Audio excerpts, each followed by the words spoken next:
Hi guys, and welcome back to another video. Now today, Matty Foulds has agreed a new 2-year contract with the football club. So if you do go on to enjoy today's video, a like as always would be massively appreciated. If you could try and hit 60 likes on today's video, that'd be absolutely class. Make sure as well to subscribe to the channel if you haven't already. Thank you very much for 5,600 subscribers. I do appreciate it a lot. If you didn't already check out yesterday's video, make sure you go do so. It was uploaded a little bit later than the usual time I do upload videos because obviously I have college and stuff like that. So make sure you go check that out if you haven't already. I ranked every single Bradford City player's season from the 21-22 season, but this morning it was officially confirmed Matty Foulds has signed an initial 2-year contract with another option of a further year as well. It seems that any sort of contract discussions that we do this summer, whatever the initial contract is, we always do have that option as well for a further year. So we're not in this situation in the future, or at least hopefully, where we've got, 5 or 6 of our best players out of contract and could well and truly go away from the club for free. We also have a transfer leak as well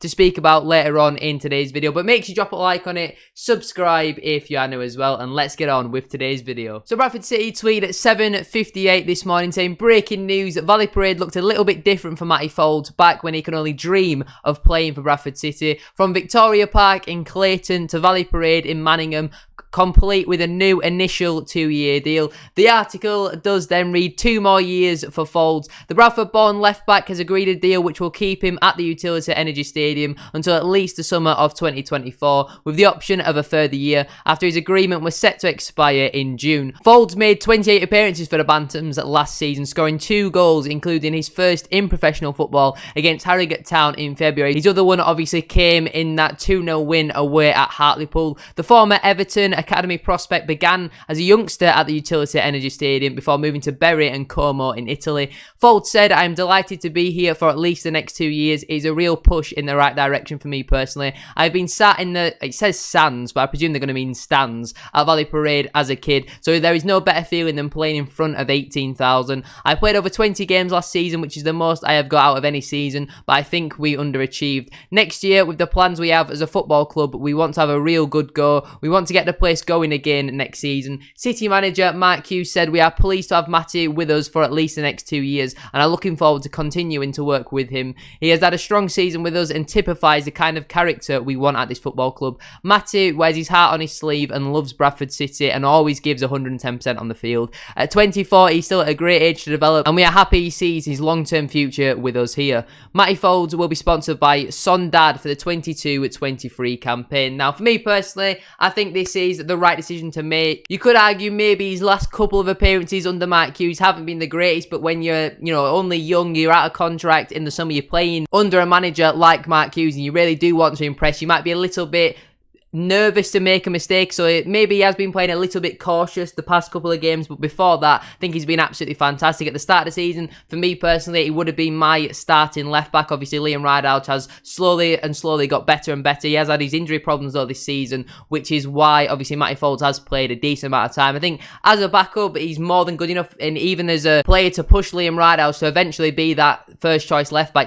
Maybe next season, it might still be Liam Rideout as well. He does have that extra year left on his contract, but upon that, the shirt is there to lose for Matty Foulds to be Bradford City's starting left-back, which I'm sure is something he would want to be. Wherever he plays, never really seems to have any complaints. We saw that in the game against Port Vale away from home. He started the game at left-back. Oscar Threlkeld should have been sent off. He was on a yellow card and he was one breath of away from being sent off. So at half-time, Liam Rideout came on for Oscar Threlkeld. Foulds went over to right wing-back, a position I'm sure he's probably never played in his life, and he was arguably man of the match in that game. The cross that he put in for Liangle's goal, it was an absolute world-class ball, and it was unbelievable, an absolute peach right onto his head. It was a great ball, and Derek Adams came out and said that when he said that to him, he was like, right, no problem, he doesn't have any complaints, he just wants to play football, he loves the club, and I didn't think, personally, it would be such a long-term contract. I think he might have gone with another year with the option of a second year, but Mark Hughes clearly sees that there is a lot of potential in Matty Foulds, so he's given him at least 2 years with the option of a third as well. So it will be very interesting to see how he does get on next season. At 24, like Mark Hughes said, there's plenty of time for him to develop and all that sort of stuff, and getting 28 games under his belts while being the backup left back last season, I don't think it's done him any harm whatsoever. I thought in the majority of the games that he did play, he was absolutely fantastic. Like I said, he did get his first professional goal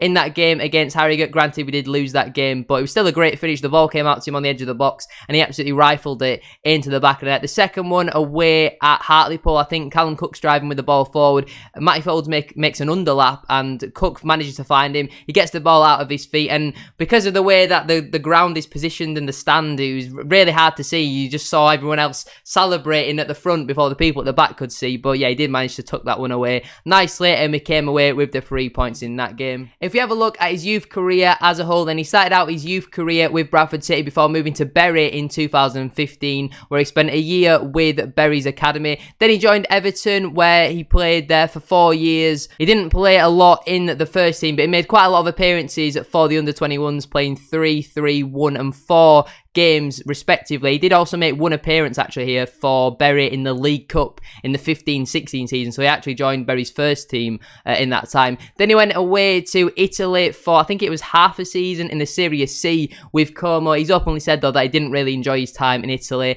And then in January 2021, I want to say, he joined us on a permanent basis on initially a deal until the end of the season. Didn't really play all too much in that season. I think he only made 3 or 4 appearances, but he was offered a new 1-year contract. We don't know whether that was Ryan Sparks, Truman and Sellers, or Derek Adams was getting involved then while he was still the Morecambe manager. We don't really know who offered him the contract, but he did get offered a new 1-year contract extension, obviously. He did play quite a lot under Mark Hughes, with Liam Rideout being out for a couple months due to that concussion injury. So quite clearly, Mark Hughes has been impressed by him. This was always a deal I expected to happen because Foulds out of contract this summer. Rideout has another year regardless of what happened in the summer, but Hughes is really adamant on making Liam Rideout play. Now, I don't know whether he maybe thinks that he's gone for that just to get the results. You think Ryder might be the better option of the two to get the results, but the fact that he sent him away a week early to go get his groin operation done, that being Liam Rideout, it shows that he's got a lot of confidence in Matty Foulds. This season, he did make 23 appearances in the league, scoring 2 goals. He made 2 appearances in the FA Cup as well, and I presume his other appearance came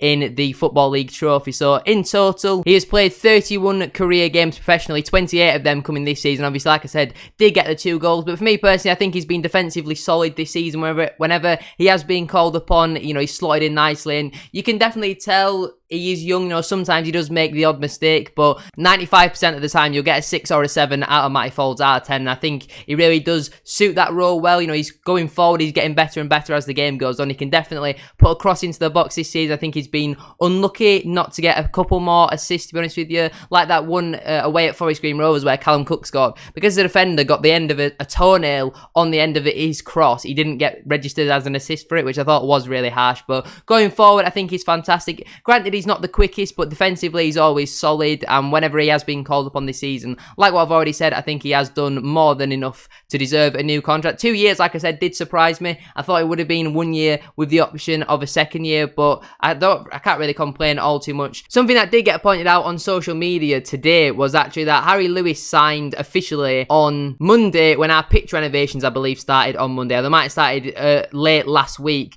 But in his signing video, there's quite clearly grass still on the pitch, so maybe that signing happened a week or 2 before it got announced. So maybe players like Vernon, Watt, Pordy have already signed their new contracts, and we're just kind of leaving it a couple more days to get the other ones out that were done even previous to that. As well, today there has been a leak of a transfer. It looks very likely that Jake Young has joined Bradford City. This picture has been going around social media. It doesn't look great for whoever's taken that picture because it's quite obvious somebody has leaked it, but he did get out onto social media, and it looks like Jake Young, the former Forest Green attacking midfielder slash winger, will be joining the Bantams. Hopefully it is on a long-term contract because he is only a young player. Has also scored against us quite a couple of times, but when that does officially get confirmed, I will make a much longer video about him. But it's just a little transfer leak that it looks like has happened. But thank you very much for watching today's video. If you have enjoyed, a like as always would be massively appreciated. If you could try and hit 60 likes, as I said at the start of today's video, that'd be absolutely class. Make sure as well to subscribe to the channel if you haven't already. As I said at the start of today's video,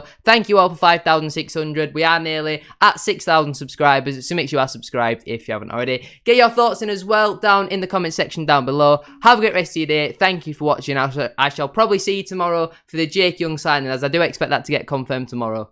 Peace.